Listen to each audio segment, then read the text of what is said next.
Welcome back. Making decisions about what to do with our money can be complicated. With so much advice out there, how do we know what's best? Financial professional Mike Kojonen from Principal Preservation Services is here tonight to debunk 5 money myths. Good to see you again, Mike. Good seeing you too as well. Thanks for being here. And I think all 5 of these we've all heard before. Number 1, I don't make enough money.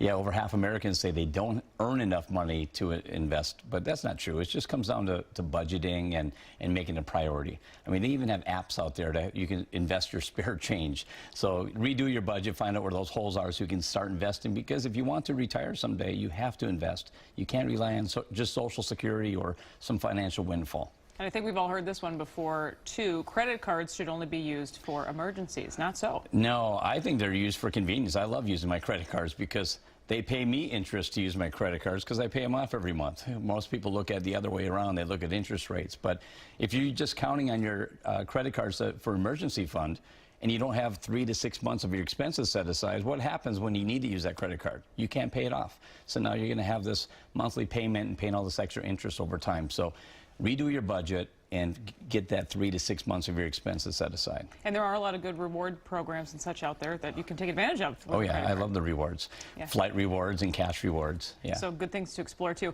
Myth number 3, investing in the stock market is too risky. Yeah, it's probably the stock market's not too exciting. The last year and a half has been up, it's been down and up and down and more. And so, but if you have 10, 20, 30 years prior to retirement, you have time to be in the market.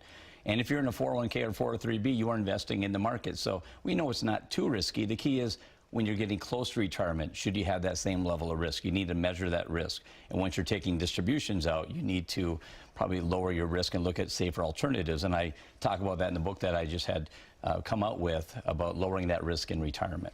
And how about this, that I'm too young to save for retirement? I think people put it off.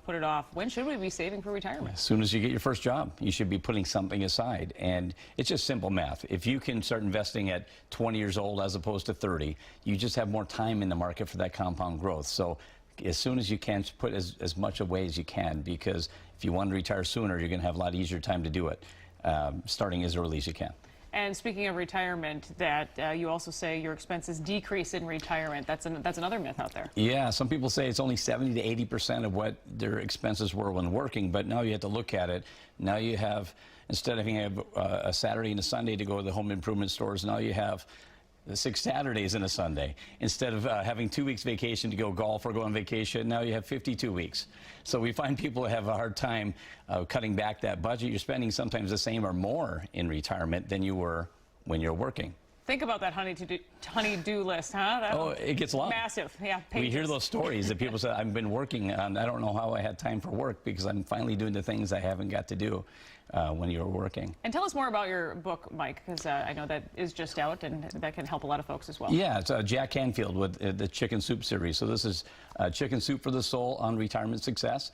And it's co-authored with a couple other authors, but what we focus on is talking about de-risking some of your portfolio in retirement, because once you need to take distributions in retirement, you don't want to be taking out of the down market because you lock in those losses. So we're just giving you other options instead of keeping that same level of risk that a lot of people don't want to be at, but they don't know what those other options are. Great. Okay, Mike, thanks so much. Yeah, thanks for having me. Always good to see you. And for more money advice and more information on that book Mike talked about as well, just head over to WCCO.com.